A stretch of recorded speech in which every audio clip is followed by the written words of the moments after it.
జనవరి 17, 2026 ఆదికాండము 17వ అధ్యాయము.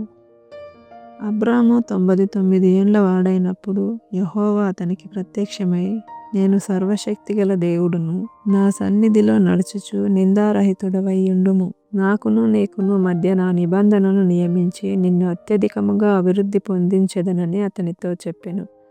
అబ్రాము సాగిలపడి ఉండగా దేవుడు అతనితో మాటలాడి, ఇదిగో, నేను నియమించిన నా నిబంధన నీతో చేసి ఉన్నాను. నీవు అనేక జనములకు తండ్రివగుదువు, మరియు ఇక మీదట నీ పేరు అబ్రాము అనబడదు. నిన్ను అనేక జనములకు తండ్రిగా నియమించితిని గనుక నీ పేరు అబ్రహాము అనబడును. నీవు అత్యధికముగా సంతానాభివృద్ధి కలుగజేసి నీలో నుండి జనములు వచ్చునట్లు నియమించుదును. నేను నీకును నీ తరువాత నీ సంతానమునకును దేవుడనై యుండునట్లు నాకును నీకును నీ తరువాత వారి తరములలో నీ సంతతికిని మధ్య నా నిబంధనను నిత్య నిబంధనగా స్థిరపరచెదను. నీకును నీ తరువాత నీ సంతతికిని నీవు పరదేశివై యున్న దేశమును అనగా కనానును దేశమంతటిని నిత్య స్వాస్థ్యముగా ఇచ్చి వారికి దేవుడనై యుందువని అతనితో చెప్పెను. మరియు దేవుడు, నీవు మాత్రమే గాక నీ తరువాత వారి తరములలో నీ సంతతియు నా నిబంధనను గైకొనవలెను.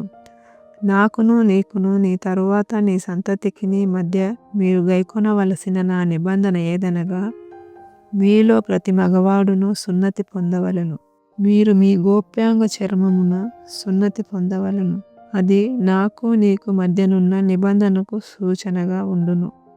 8 దినముల వయస్సు గలవాడు అనగా నీ ఇంట పుట్టిన వాడైనను, నీ సంతానము కాని అన్యుని యొద్ద వెండితో కొనబడిన వాడైనను, మీ తరములలో ప్రతి మగవాడు మీలో సున్నతి పొందవలెను.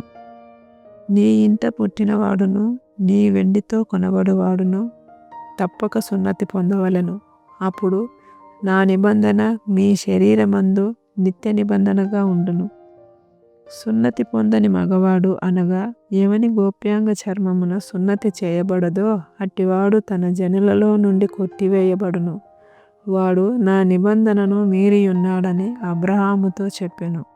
మరియు దేవుడు, నీ భార్య అయిన శారాయి పేరు శారాయి అనవద్దు, ఏలైనగా ఆమె పేరు శారా. నేనామెను ఆశీర్వదించి ఆమె వలన నీకు కుమారుని కలుగజేసేదను. నేనామెను ఆశీర్వదించెదను. ఆమె జనములకు తల్లి అయ్యుండును. జనముల వలన రాజులు ఆమె వలన కలుగుదురని అబ్రహాముతో చెప్పెను. అప్పుడు అబ్రహాము సాగిలపడి నవ్వి, 100 ఏండ్ల వానికి సంతానం కలుగునా? 90 ఏండ్ల శారా కనునా అని మనస్సులో అనుకొనెను.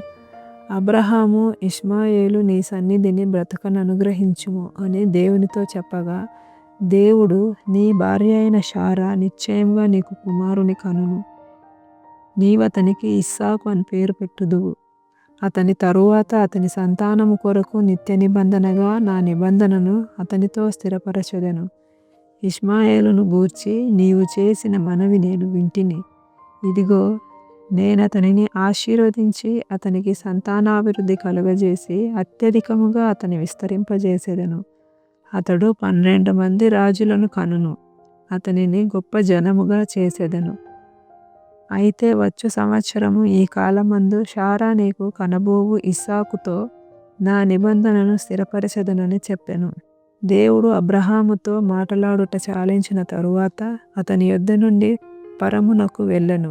అప్పుడు అబ్రహాము తన కుమారుడైన ఇష్మాయేలును, తన ఇంట పుట్టిన వారినందరినీ, తన వెండితో కొనబడిన వారినందరినీ, అబ్రహాము ఇంటి మనుషులలో ప్రతివానిని పట్టుకొని దేవుడు తనతో చెప్పిన ప్రకారము ఆ దినమందే వారి వారి గోప్యాంగ చర్మమున సున్నతి చేసెను.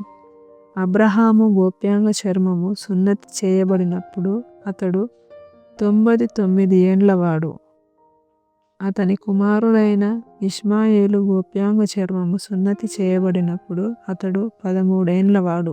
ఒక్క దినమందే అబ్రహామును అతని కుమారుడైన ఇష్మాయేలును సున్నతి పొందిరి. అతని ఇంట పుట్టిన వారును అన్యుని యొద్ద వెండితో కొనబడిన వారును అతని ఇంటిలోని పురుషులందరూ అతనితో కూడా సున్నతి పొందిరి.